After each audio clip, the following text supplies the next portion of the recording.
যতই সহজ হোক না কেন এই রেসিপি আজ একবার খেলে বলবে তোমরা বানাবোই আমি আজ। হাতের সামনে ছিল মিষ্টি কুমড়োর ডোগা, আর কে দেরি করে।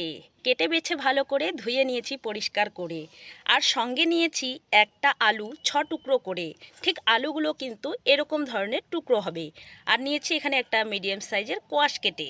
গ্যাসের উনুন ধরিয়ে কড়াই দিলাম চাপিয়ে, পরিমাণ বুঝে দিয়ে দিচ্ছি জল। জলটা যেমনি ফুটতে শুরু করবে অমনি দিয়ে দিতে হবে কেটে রাখা কোয়াশ আলু। আলু আর কোয়াশগুলো যেই কিছুটা সেদ্ধ হয়ে আসবে অমনি দিয়ে দিতে হবে কেটে রাখা ধুয়ে নেওয়া কুমড়োর ডোগা। স্বাদ বুঝে নুন, 2 চিমটির মতো হলুদ, তোমরা চাইলে হলুদটা নাও ব্যবহার করতে পারো। এবার নেড়ে চেড়ে ভালো করে সেদ্ধ করে নেব। এদিকে মশলাটাকে বেটে রেডি করে নেব। তার জন্য নিয়েছি 1 চামচ মৌরি, 2-3টে কাঁচা লঙ্কা, 1 ইঞ্চি আদা। মশলাটাকে ভালো করে বেটে নিয়েছি। এদিকে ডোগার সঙ্গে সব সবজি আমি সেদ্ধ করেছি। আর এমনভাবে ডোগা পাতা সবজি সেদ্ধ করব যেন সবুজ থাকে অথচ সেদ্ধ হয়ে যায়। এবার নামিয়ে নেব একটা পাত্রতে। ফোড়নের জন্য দিয়ে দিতে হবে কড়াইয়ে 2 চামচের মতো সর্ষের তেল। তেল ভালো করে গরম করে নিয়ে দিয়ে দিতে হবে একটা তেজপাতা, একটা শুকনো লঙ্কা, কিছুটা কালো জিরে। ফোড়নটাকে ভালো করে ভেজে নিয়ে দিয়ে দিতে হবে বেটে রাখা আদা, কাঁচা লঙ্কা, মৌরি বাটাটা।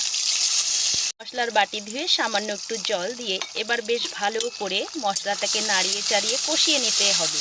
মশলাটাকে কষাতে কষাতে ঠিক যেই সময় মিষ্টি একটা গন্ধ বেরোবে ঠিক সেই সময় ডোগা পাতা সবজির সঙ্গে যে সেদ্ধ করে নামিয়ে রেখেছিলাম সেটাই দিয়ে দেবো। সামান্য একটু দিয়ে দিচ্ছি চিনি টেস্টটাকে ব্যালেন্স করার জন্য। এবার ভালো করে নেড়ে চেড়ে 3 থেকে 4 মিনিটের মতো ফুটিয়ে নেব। 4 মিনিটের মতো বেশ ভালো করে ফুটিয়ে নিয়েছি। আর এদিকে দেখো সব কিছু কিন্তু খুব ভালো করে সেদ্ধ হয়েছে অথচ সব গোটা গোটা রয়েছে। আর তোমরা চাইলে এর থেকে বেশি ঝোলও রাখতে পারো অথচ মাখো মাখো রাখতে পারো। এবার আমি গ্যাস বন্ধ করে একটু ঠান্ডা করে নিয়ে পরিবেশন করে নেব। একটা পাত্রে পরিবেশন করে নিচ্ছি।